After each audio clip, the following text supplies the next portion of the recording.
Welcome, everyone. As Stephanie said, my name is Lisa Pitlick-Zillig. I'm a researcher at the Public Policy Center, and most of my research focuses on public engagement and trust in institutions.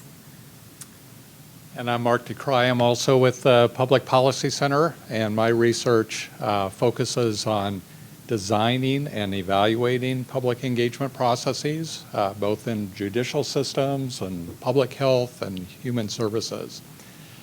So what we want to do today, and this is going to be a little bit interactive, so glad you all could come.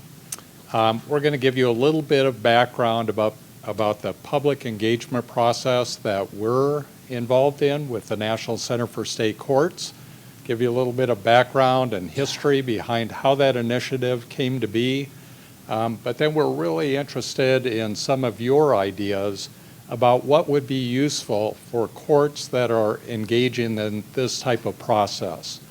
So one of the things that we'll be doing is developing a toolkit to help courts. We have 6 areas of the country right now that we're working with that are going to help us develop tools, but we're really casting a broad net to find out what would be helpful for courts. So we'll do a little interaction after we've gone through and given you a brief overview. Given that we're a relatively small group, feel free to ask questions throughout the presentation. Don't be shy. If we're missing something or you're interested in a little more depth, please go ahead and ask the questions. Turn back to you. All right.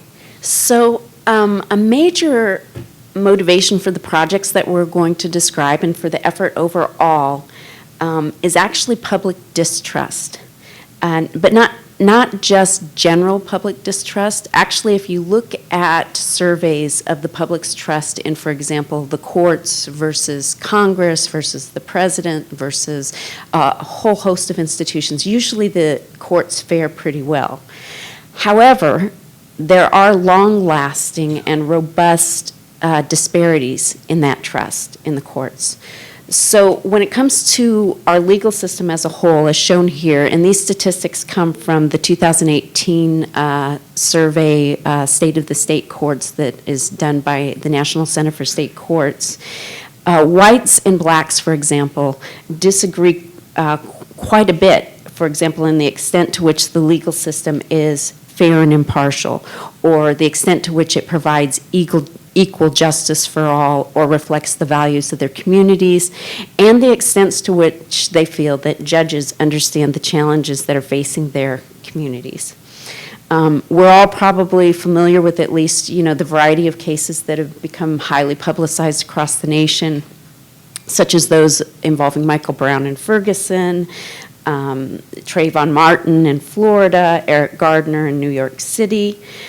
So within this context, to paraphrase from Chief Judge Washington, who was heading up kind of the initiative on this, when there's disparities in outcomes in treatment of people or these well-documented disparities in trust, this is not consistent with the vision of a courts as a place where equal rights exist for all. Now, courts do commonly use engagement and outreach to connect with their communities, but this project in particular arose out of a concern that that's just not enough, that these disparities are occurring year after year after year.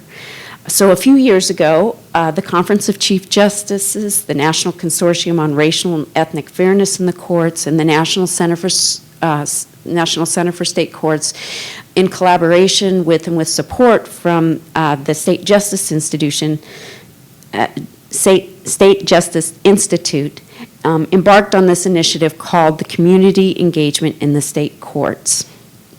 And that goal was to try to build an engagement strategy that both fostered general engagement with the public, but also focused on bridging the gap between communities of color and the courts. So an advisory board was created that included more than a dozen people from both inside the courts and outside of the courts to help provide feedback and guidance for this initiative. And so we're going to talk more in depth about what this initiative is involved and how we got to the pilot projects that we're going to talk about today. But the mission of the Community Engagement in State Courts Initiative is to develop, as Mark mentioned, effective tools and resources that can assist state court leaders in their efforts to engage people, especially to engage marginalized and disenfranchised communities, but with the purpose of not just engaging for the sake of engaging, but to actually improve and ensure equal justice, access and justice for all, improve trust and confidence that communities have in the state courts, and specifically trust in the courts to protect people's rights, freedoms, and resolve disputes fairly.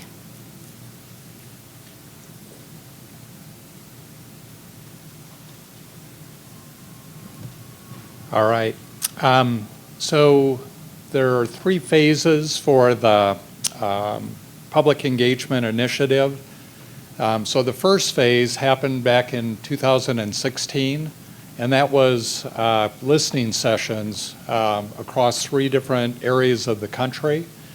And then from those we generate, or we didn't, but the initiative generated themes and created a survey to take a look at those issues and the importance of those different kinds of issues and to kind of rank order them.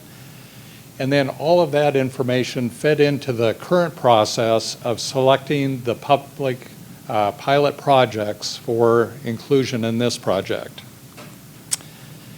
So those listening sessions was an effort by the National Center for State Courts in conjunction with PBS, and Tavis Smiley was involved in that. They were recorded and streamed live on television, and they were located in Cleveland, Ohio, in Little Rock, Arkansas, and in Los Angeles, California. And so those were great listening sessions. They involved court actors coming together, but then members of the communities to come and talk about the issues from their perspectives. That, in addition to the National Center for State Courts annual survey of registered voters that Lisa talked a little bit about. So that survey showed that trust in the courts is improving over time a little bit, but again, disparities between the white community and minority communities. So a basic lack of trust in those minority and disenfranchised communities. So 12 different issues were identified in those listening sessions and included in the survey. So participants in the survey were people that were involved in initiatives to focus on engaging people in those court activities. I believe there are about 400 surveys sent out, and they got 96 back. So this is a result of both court officials and community leaders coming together, working on those initiatives and their perspectives on which issues were most important. So on this slide, the 1, 2, and 3, they could rank order all 12, and the number 1 issue is in blue, and the number 2 issue is in orange, and the number 3 issue is in gray. So the top 2 issues that were identified is basically a lack of awareness by the courts about minority communities. So just not understanding what those communities are facing and how they interact with the court system. Second one was implicit bias on the part of judges. So implicit bias, sometimes we don't recognize the bias that we might have. And then some other ones that were kind of the top vote getters, financial barriers to accessing courts. So many people in these disenfranchised communities just not being able to access either because of financial issues or location issues, transportation issues, other kinds of access issues. Another one was bias in sentencing outcomes. So differences based on maybe income or race or ethnicity. And then lack of diversity on the bench. So oftentimes individuals from these disenfranchised communities come to courts, but the people in the courts don't necessarily look like them or understand their culture or situations.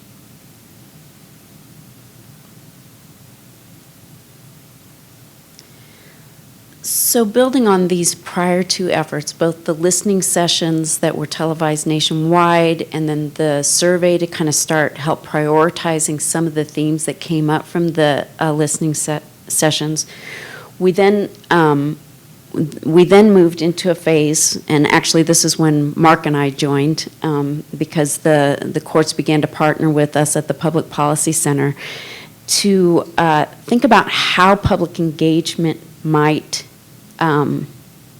foster some solutions to these issues.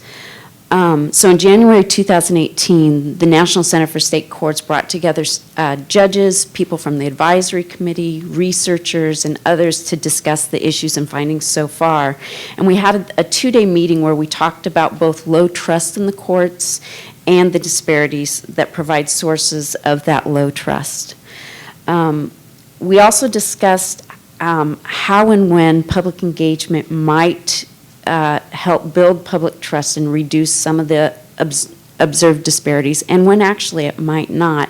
And as we shared our different experiences and expertise, which we had quite a wide-ranging group of people there, researchers on public engagement, on wisdom, on trust, on the courts, on implicit bias, on disparities. Anyway, we eventually began to crystallize the content of what became a plan and a call for letters of interest and other materials for the public engagement or the community engagement pilots. So shown here, we sent out the call for letters of interest in August. In December, we actually chose 6 pilot projects. And then in February of this year, we came together for a kickoff meeting with the groups. Between the January and August call for letters of interest, we did have weeks of weekly or biweekly meetings during which, in part, we were spending a lot of time hashing out and refining the goals for the pilots. So this slide summarizes the current goals of the pilots and kind of some of our very, very briefly theoretical background that we came up with through these meetings over those months. In an overarching sense, we see our goal is finding out whether and how certain forms of public engagement can build trust. So specifically, what we kind of converged on was finding out if we can examine the effects of moving engagement from being informational to inspirational. Does this actually result in more effective engagements and trust building and changes in the courts that might actually, as Mary McQueen says, move the needle on public trust? So what do I mean by moving from informational to inspirational? Well, the continuum here, this is called the spectrum of engagement, and I actually borrowed it from Bang the Table, which in turn borrowed it from the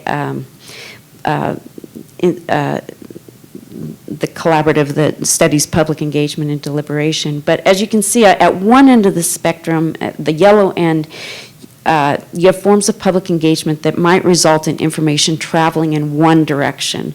So for example, from the courts to the public, to inform the public how the court system works, how to get their needs met in the courts, pushing out, doing kind of outreach so that you inform your publics what they need to know. As you move up, though, the public plays a greater role. So in consultation types of engagement, we're talking about, for example, like surveys or focus groups where the courts are really listening to the public, and the public is actually the primary communicator, giving their input, telling what they see as being wrong. If you move up even higher, though, you have a chance for two-way communication. In some town hall meetings, some types of engagements actually do this, where you actually end up having conversations. In this case, in this kind of green mid-level area, what you have are the courts still taking responsibility for trying to make the changes and reaching out back and forth with people. But it's a much more, I can learn from you, you can learn from me type of situation. It's kind of tempting to stop there and say, okay, we're engaged in bidirectional engagement, this is the best we can do. But actually, you can actually move further among that. And many times the courts are engaging many different kinds of stakeholders with different needs, with different competing needs.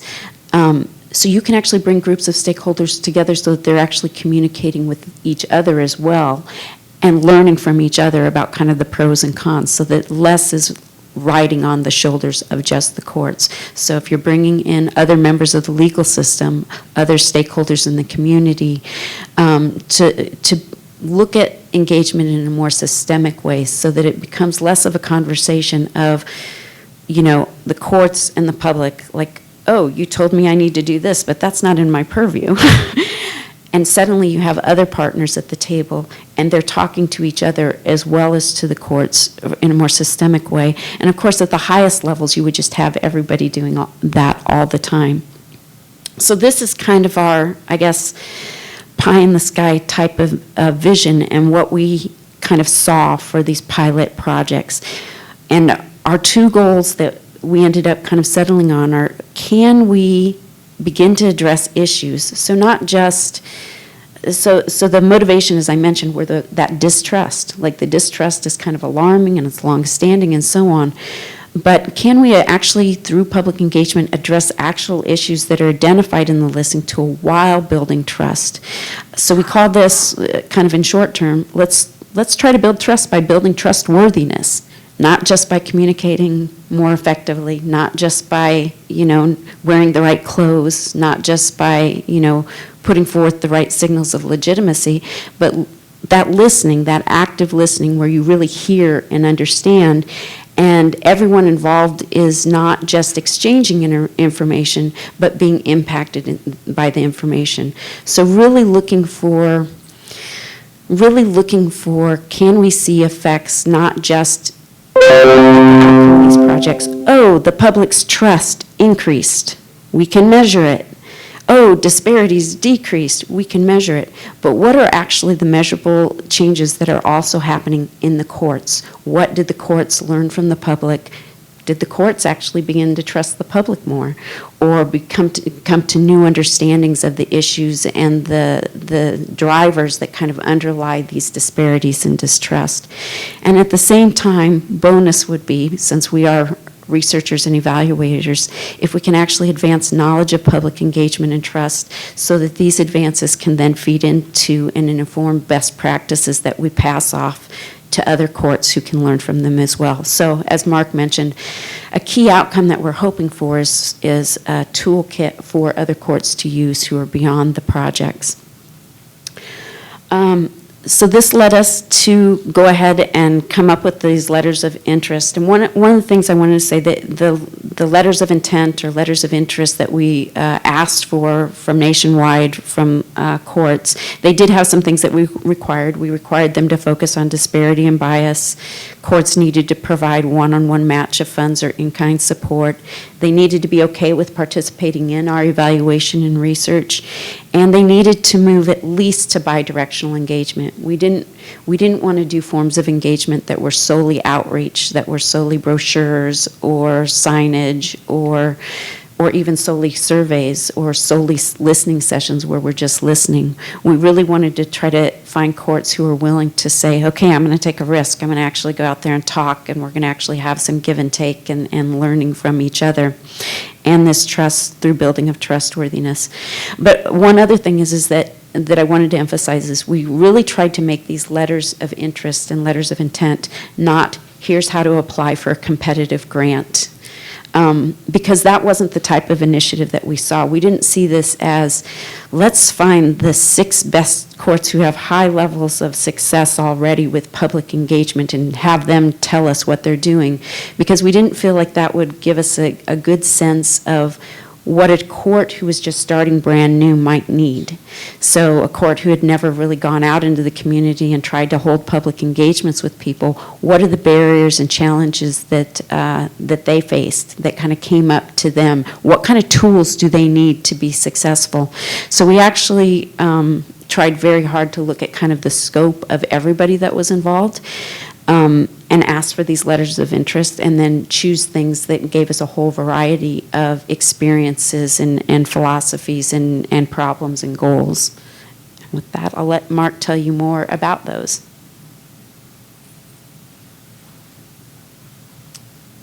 So as Lisa mentioned, we had the letters of intent and we had the criteria we used to select these.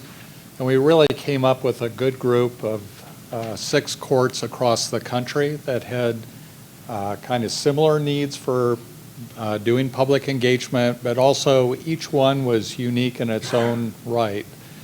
So they're looking at different issues, they had different experiences in doing public engagement, and they're kind of at different levels on where they were in their public engagement processes. So 4 of these are kind of statewide or territorial initiatives. So Texas and Nebraska, Massachusetts, and Puerto Rico are really kind of looking at kind of the whole statewide area and then selecting pilots within those states. And then 2 are municipal courts. So Columbus, Ohio, and Kansas City, Missouri are the municipal courts. So just briefly about each one. Massachusetts is really looking at kind of piloting this in 3 locations. So it's Springfield, Chicopee, and Holyoke. And they're looking at individuals that are using courts and have substance use challenges. So how do we engage the court system and communities to improve engagement with those services and make sure that individuals with substance abuse issues are successful? Missouri, Kansas City, Missouri, we just had a site visit last week. So they're looking at what issues are important in their community. As we all know, big cities like Kansas City, Missouri, they don't have one culture, they have many cultures. So they've picked 4 areas of the city to do their pilot engagement in. One of the key things that they did in preparation was to do a court user survey. They were hoping to get maybe a couple of hundred responses from people coming in and using the courts. They got 950 responses from those court users. So that's really great information that they can use then to inform their stakeholder group as they move forward and to design their public engagement process as they engage those different communities. Nebraska's kind of unique in that it's focused on Native Americans. So it's looking at how do state courts, federal courts, and tribal courts coordinate with each other, and what are the conflicts among those different courts? So responding to the needs of Native American populations, they're using culturally appropriate processes. They're hoping to have 4 or 5 engagement processes focused on those issues. Franklin County, Ohio is looking at their specialized court dockets, so basically drug court. So they're fortunate that they've teamed up with Ohio State University to take a look at the data on who has access to drug courts, who's getting referred to drug courts, and how does that look given the different ethnicity and racial groups. Puerto Rico is well underway in their process, so they're doing territory-wide engagement. And the unique thing about Puerto Rico is that they're engaging youth. So they have a couple of adult stakeholder groups that they're working with, but then they have a couple of youth groups, middle school and high school groups, and they're doing kind of living room listening sessions or interaction sessions. So that's an interesting one there. And then Texas. Texas is a big state. I think you can drive for days and not get through Texas. So they're looking at their different communities. So they have one large urban community, Houston, Texas, that they're working with, and they're going to do a couple of engagement processes in Houston. They're looking at Brownsville, which has a completely different culture right on the border, and then they're working with Alpine, which is in western Texas, a very rural community. So they're currently working to identify the stakeholders in each of those communities and having those stakeholders help them bring other community members together.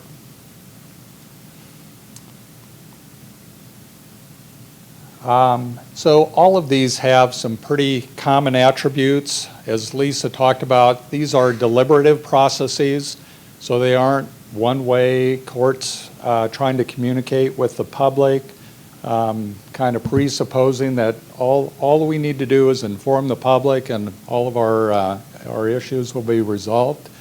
So it's really that multiple-way dialogue among the different community members, among the court actors. Involvement of both stakeholders and citizens. So many of these courts are involving their stakeholder communities in really identifying how do we reach out to different communities and how do we design a process that will be responsive to community needs and get community members to really share ideas. So that's been one of the key things, is working with communities of faith or cultural communities, different people in the community, to really develop that trust so citizens will feel comfortable coming to those engagement processes. Most of them are using, or I think all of them are using, some kind of incentive for engagement. So every court has its different rules. Some have difficulty paying for food and other things, but most of them are giving gift cards or other incentives to make sure people come to those meetings. They're all using some kind of form of facilitators. So some of them have lengthy partnerships with facilitation groups, and those groups then are training community facilitators to participate in those community meetings. So that's been a real asset. And then preparation for the engagement efforts by informing the court actors about what they're doing, involving those court actors in understanding the engagement process, and really designing what will meet the needs of the courts. Lisa mentioned we're academics, so we have to measure things. So one of the key aspects is we have a pre and post survey, and initially we sent this out and it was pretty daunting to people. It's pretty lengthy, but we have lots of questions we want to answer. So we do have a common pre-post survey that we're doing in all 6 sites. Each of those 6 sites then can add its own elements because they have questions that might be unique to their site that they want answered. So at each of the public engagement sessions, whether it's stakeholders or whether it's citizens, we're doing pre and post. That will help us create this great database where we can look at what's working in different kinds of communities. So one of the real goals here among these 6 sites, as well as other sites that are doing public engagement, is that we want to create a community of learning where we can share experiences. So we've already had meetings where those 6 sites have come together and shared ideas. We're also looking at other mechanisms where they can come together, learn from each other, and we can all learn about this together.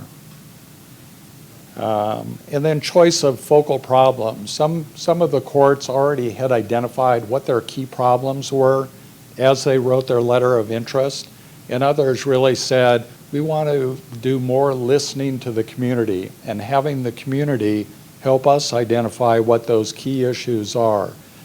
So it's really a nice variation where they are in the stages of process for their engagement process. And then looking also at how do we track and communicate with the public what we're doing and what impact we're having. So this isn't just about getting people together, sharing ideas and feeling good about it. There are actually real problems out there that each of these courts are facing that they want to resolve. They believe that they can resolve these problems better through this interactive process. So it's courts don't have all the answers, but when they partner with the community, that's really a powerful mechanism to develop real-life solutions that will be effective in addressing these problems. And then these pilot projects, at some point the funding will end, but they'll continue on. They're going to be looking at what was our baseline data on these issues, how do we collect data down the line to make sure we're having improvement, and if we aren't having improvement, how do we engage the public in further discussion about how to address these issues. All right, so now we get to the toolkit. So one of the questions we've been asking the courts is what would help them in this process. So we have a lot of opportunities for technical assistance, looking at tools that they've already used that will help them. So they kind of fall in three different categories. So one is visioning. So it's how do you focus on the key issues for the community? How do you identify what issues are important and what will have the biggest impact? Also thinking about the engagement. What will be the most effective mechanisms of engagement for that particular community? So there's not one engagement approach that will be successful in all communities. So it's how to tailor that to those communities. And then partnering with others. How do you get stakeholders to the table that will help you make inroads to those communities? And then how do you bring those stakeholders together and do some good planning to really implement that public engagement process? So that's another area that we really want to focus on. And then we have to evaluate what we're doing. If we don't evaluate it, we don't know if we're effective. Then our public engagement becomes just people coming together and feeling good about talking, but unless we have an ultimate outcome. So we want to look at what are our processes that we're using. We want to be real clear about what's effective and what's not effective in our public engagement processes. Outcomes, looking at the objectives that we have, making sure we're collecting baseline information on maybe disparities and other topics that are important to the courts.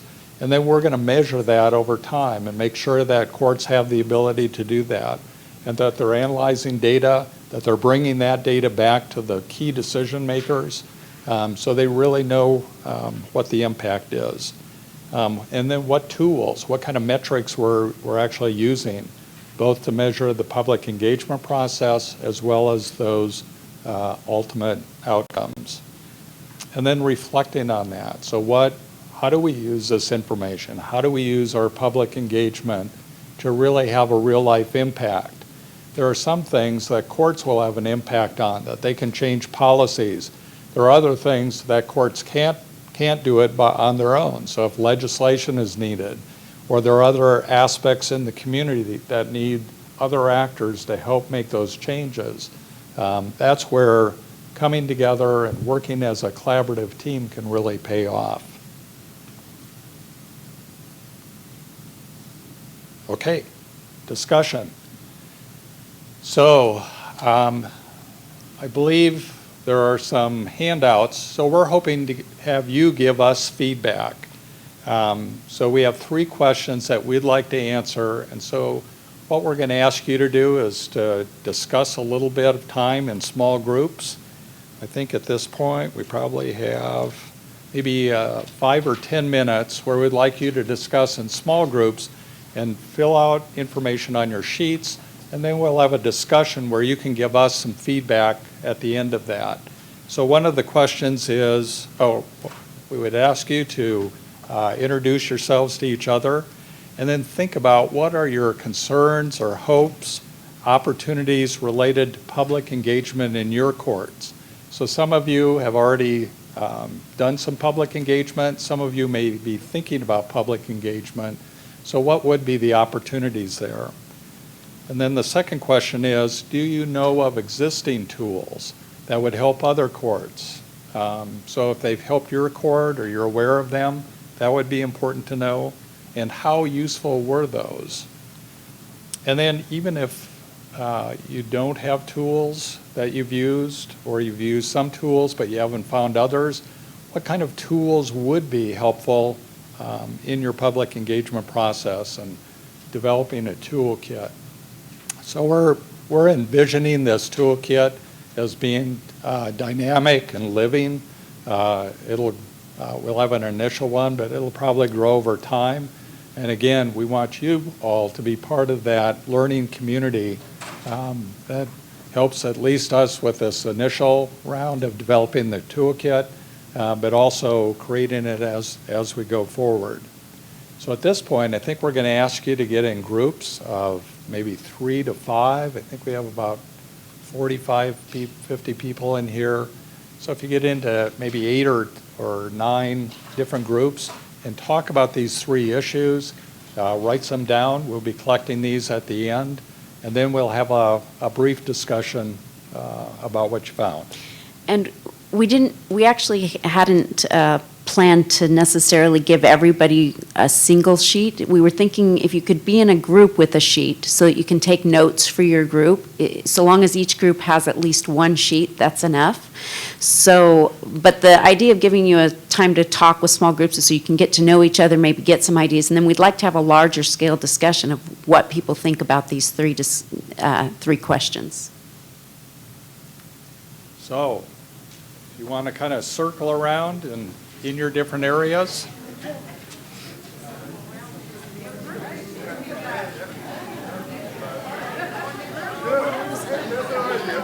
What's that? Some are open. I think we'll get enough. And it's when they're going to record drive. Yes, along with that.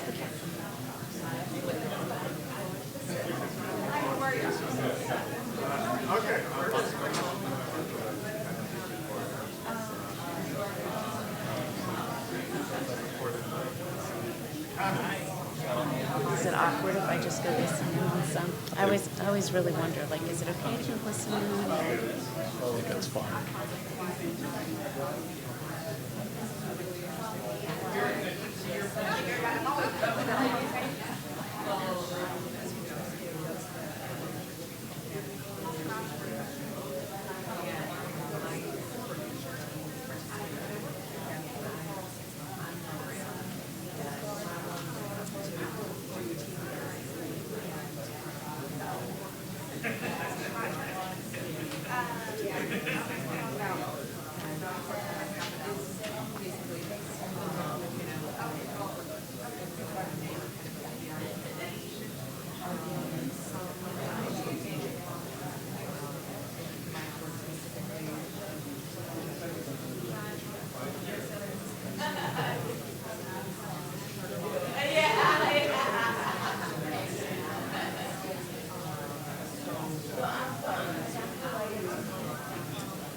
Okay, I'm gonna tell, All right, we'll do it. All right, we're going to, it sounds like a lot of great discussion going on now, but we're going to have you briefly report back. And what we'd like to do is have you focus on your, the tools that you think would be helpful or that you already know about. So we're going to start up here at this first group. Somebody want to talk? Okay, thanks, David. You want us to focus on Tools? Tools is the Government Alliance for Race and Equity, GARE. Is anybody familiar? This is a preview to a session, and they have a race equity toolkit, and we've been using that, and it's been transformative for Hennepin County Courts, which is in Minnesota. But we're going to be talking about it as well, so join us for that. over here. Oh, well, I'll pick a group. Anyone's reporting out from this group? We've got a lot of information. No, She's got Okay. the access to everything. So in Prince George's County, we actually started taking the court to the community. And we started last July and having open forum and two-way conversation with the public about how the court can benefit them and how can we provide services as well and improvements. So we've talked about topics like expungements of files, expungements which they were not aware of, and when to do expungements, and just different topics of interest for the community, just so that they can have better clarity of the court's role, not to just make decisions on cases, but to actually provide a service to them as well, and how we can improve that service. In this group? Somebody want to report? Well, I'm Halvard from Atlantic City, New Jersey, and actually it was nice to see the faces because we actually applied to participate, and we were a little sad when we weren't selected, but that's okay. But and again, we've been going through, if you're familiar, I'm looking around from New Jersey, a pretty significant criminal justice reform effort and municipal court reform, and we've been engaged out in the community. We actually in my years, we used to do expungement seminars and do all these things in the courthouse, and we kind of figured out they don't want to come into the courthouse. So we now set up mini courts out in the communities. And we actually have people come in and they get their warrants taken care of. We do online expungements. They actually not only get the information, but we do the expungements right there. And we partner with these church communities, but a part of why we applied for this was to kind of test. We go into this with some assumptions, but were we really meeting the community's needs? So we brought in all of our system partners. So we still have a lot of questions that I can share with that, but that's just to give you a little sense of what we were doing in our court in South Jersey. Okay, I'll come over there. So we didn't have a chance to discuss the question in our group, but one of the things that we've done in Wayne County, which is the biggest trial court in Michigan, is that we created a group that's called Friend of the Court for Our Children. And so it has a group of people, community leaders, organizational leaders, and we pledged to meet like quarterly, exchanging information about this is what's new as far as the laws and how we have to implement them. Give us your feedback. Maybe there's a better way to implement them. And we put together with that group a yearly event at the library. I'm sorry, it's twice a year at the library, and we have various resources. So that by having that group, it sort of gave us a foundation to work with. So I would be looking for, like in the Toolkit, some type of template to create a group like that.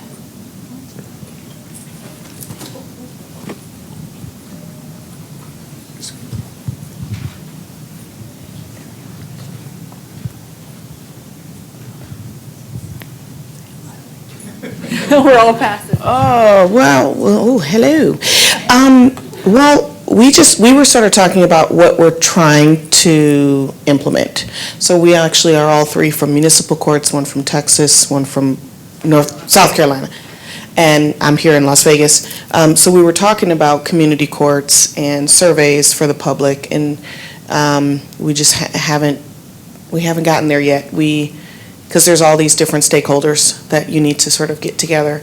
But I hear some really good ideas, and in terms, I like this community, the Friends of the Court, kind of like maybe an advisory committee. That's a really easy, non-threatening way I think we could start maybe. So that's just kind of what we were discussing.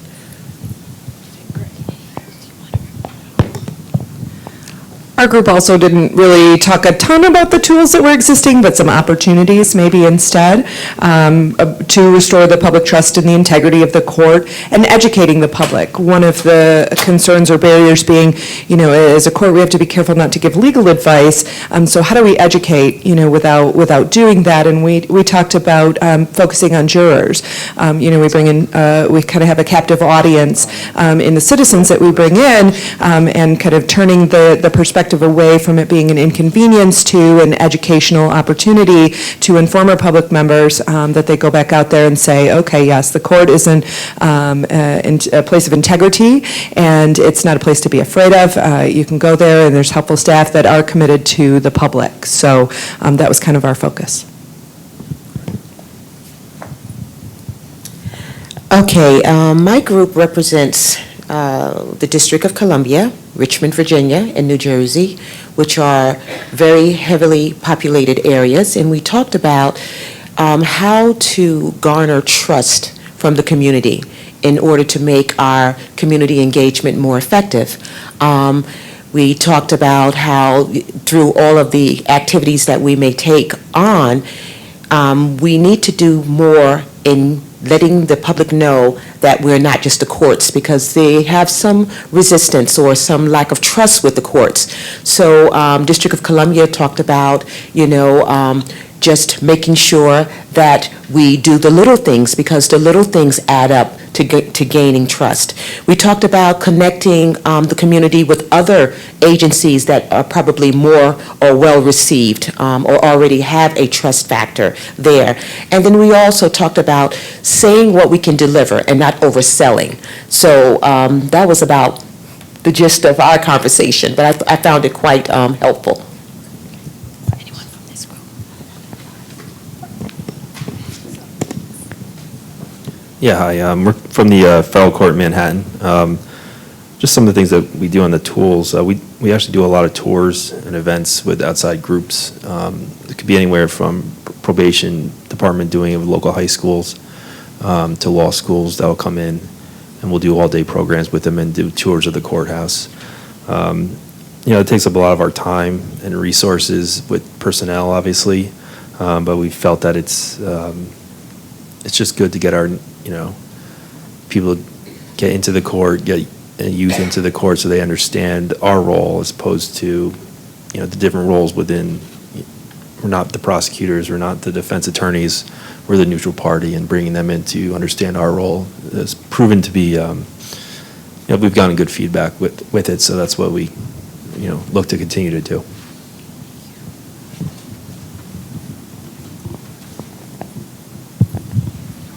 You wanted to. You got the note. Okay. We represent Idaho, Washington DC, and New Mexico, so it was a nice mix. We initially talked about some of the areas that we thought we were beginning to do some community engagement, and they included things like taking courts out into the community as an educational endeavor, doing educational sessions for the media and journalists on how to report and understand the courts. And then a couple of the things that we thought would be helpful in a toolkit is I really liked your idea of having trained facilitators. That I think that could really help the process. And then having a direct connection with someone who's already done this kind of work so that, you know, you can have them call them on your bat line, your hotline, when you face things that are coming up that are super challenging. And the only other thing I really wanted to mention is we talked about what most concerns us when we engage the community, and I think this is a really important factor to plan for in advance. What do we do if we can't meet the need? Are we actually creating distrust?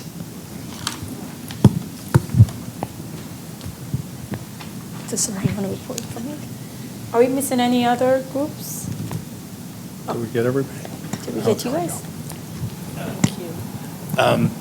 Well, we also talked about community meetings and also in Washington, they're also engaging with the youth, like they would actually take an actual case to a high school and, you know, do the argument there with a small claims case. One of the things that we did, Annalise and I, my name's Raul, by the way, we're from Alaska.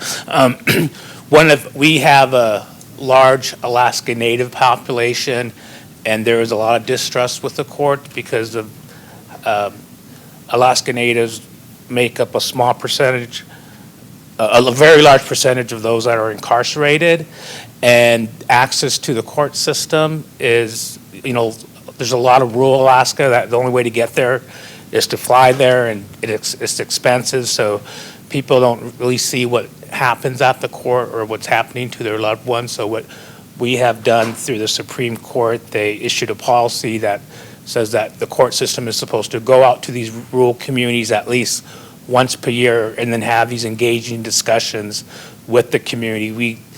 We do what's called talking circles, and we let everybody talk, and we kind of hear some stuff we wish we didn't hear, but at least people are open, and we've seen over probably the last 3 years that those relationships are really now starting to build, and the people are having, I think in my district, you know, more trust in the court system where, you know, you see villagers or tribal judges and they'll be like, well, we need to come back out, which is, before it's like, what are you doing here?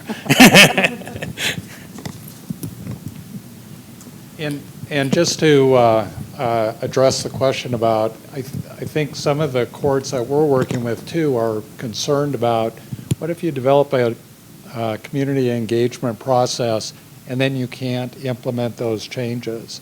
So thinking about it as more of an opportunity. So there are some things that you can't make an impact as courts, but if you create an understanding about where those leverage points exist, so it might be a city council, it might be the state legislature. So then you can think about who's not at the table now, who needs to be at the table. So understanding the issues better and then bringing those partners in, that goes a long way rather than just saying, hey, we did this, we came up with solutions that couldn't be implemented. That really is a mechanism to move towards those methods of making change. No, I mostly just wanted to thank you for your ideas. I'm hearing some interesting, because we're actually asking each of the pilots the same question too, right? Like what, if there were a toolkit, which there isn't yet, what would you like to find? And as you go through the process, what do you wish you had in terms of tools? Did you have a?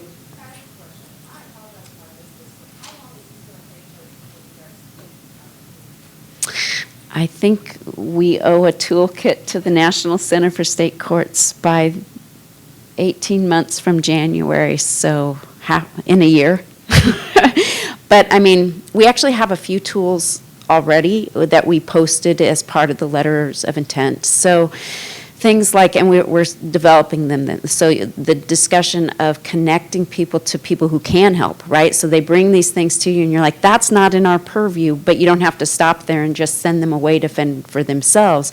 How do you develop those connections with stakeholders or other institutions that can help? So for example, we've created sort of an inventory, just a listing, and we're asking each pilot to keep track of who they manage to engage and how they manage to engage them, so that maybe at least it provides examples for other courts going forward. Like, here's the strategies we use to get folks in, and they're using different strategies.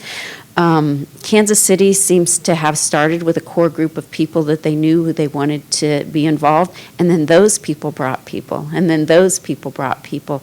So we have a listing of the types of people who ended up being interested. So for example, I did not expect Kansas City Schools to be interested, but wow, they have somebody from Kansas City Schools who's very interested, and that partnership has resulted in bringing translators to the courthouse provided by the school to help with the court user survey, which is not something we would have been able to say, hey, you guys should try this, because it just would not have occurred to us.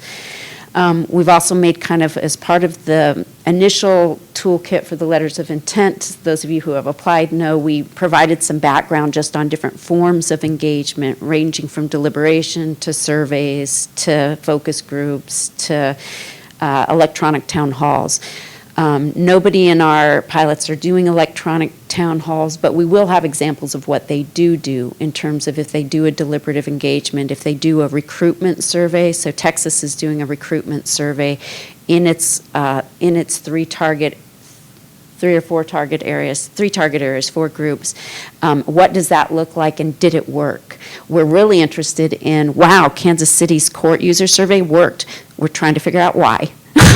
Why did they aim for 300 people and get 900? We think it's the pencils that look like a gavel that they gave out for doing the survey. But seriously, right, so these are pilots, right? We're experimenting with different methods. What we hope to do is take any failures and successes and try to process them. But what we're hearing as part of this toolkit is a social tool that I'm not really clear on how to implement, because it's not like downloadable PDF, but how do we connect you, how do we create the social networks so that you have the bat line call of somebody who, okay, we know that, in Alaska, we want to use this electronic stuff because of the rural spread or whatever. How do we do that? Who's done it successfully in the past? Who can we call for help? So if you have more ideas like that or in the future, please send them to us, because we really are trying to figure out what is this useful toolkit going to look like for you all. I think the initial, I'll have to check, it might be at the National Center for State Courts, the initial little tools that we use just to get things started might still be there, and we'd take feedback on those as well. So thank you so much. Okay, and thank you, Lisa and Mark. And before we leave, just a reminder to please go use your conference app and rate your session and your speakers. Thank you, and continue to enjoy the conference.